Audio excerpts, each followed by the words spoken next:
ইসলামের ইতিহাসে সবচেয়ে মর্যাদাপূর্ণ ও ফজিলতপূর্ণ দিনগুলোর অন্যতম হল পবিত্র আরাফাতের দিন।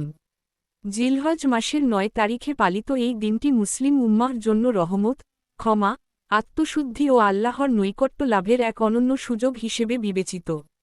প্রতি বছর বিশ্বের বিভিন্ন প্রান্ত থেকে লাখো মুসলমান সৌদি আরবের মক্কার নিকটবর্তী আরাফাতের ময়দানে সমবেত হন হজের অন্যতম প্রধান আনুষ্ঠানিকতা পালনের জন্য।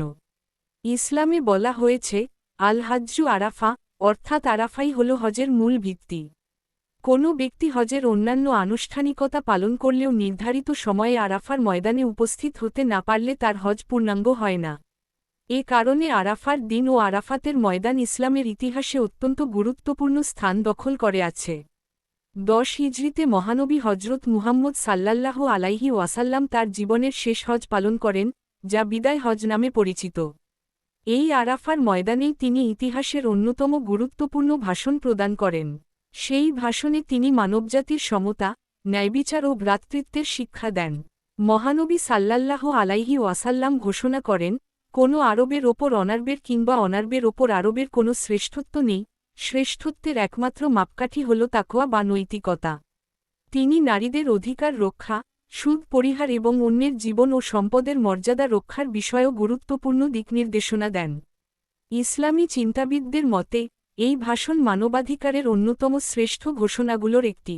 এই পবিত্র দিনেই কোরআনের সূরা মায়দার বিখ্যাত আয়াত নাজিল হয়, যেখানে আল্লাহ তাআলা ঘোষণা করেন, আজ আমি তোমাদের জন্য তোমাদের দিনকে পূর্ণাঙ্গ করে দিলাম।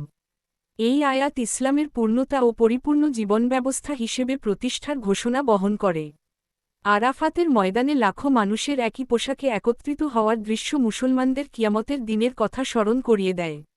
সেখানে ধনী গরিব, রাজা প্রজা, বর্ণ বা জাতিগত কোনো বিভেদ থাকে না। সবাই একসঙ্গে আল্লাহর দরবারে ক্ষমা ও রহমত প্রার্থনা করেন। আলেমদের মতে, এই দৃশ্য মানবজাতির ঐক্য, সাম্য ও ভ্রাতৃত্বের এক অসাধারণ প্রতীক। হাদিসে আরাফার দিনকে ক্ষমা ও দোয়া কবুলের দিন হিসেবে বর্ণনা করা হয়েছে।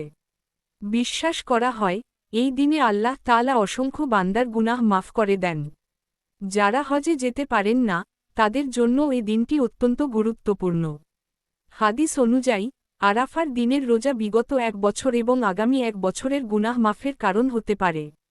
বিশ্বের সবচেয়ে বড় শান্তিপূর্ণ ধর্মীয় সমাবেশ হিসেবে পরিচিত এই আরাফাতের মহাসম্মিলন আজও কোটি কোটি মুসলমানের হৃদয়ে ঈমানী অনুভূতি, আত্মত্যাগ ও মানবতার শিক্ষা জাগিয়ে তোলে। পবিত্র এই দিন মুসলিম উম্মাহকে ভ্রাতৃত্ব, সহমর্মিতা ও আল্লাহর প্রতি আনুগত্যের বার্তা স্মরণ করিয়ে দেয়।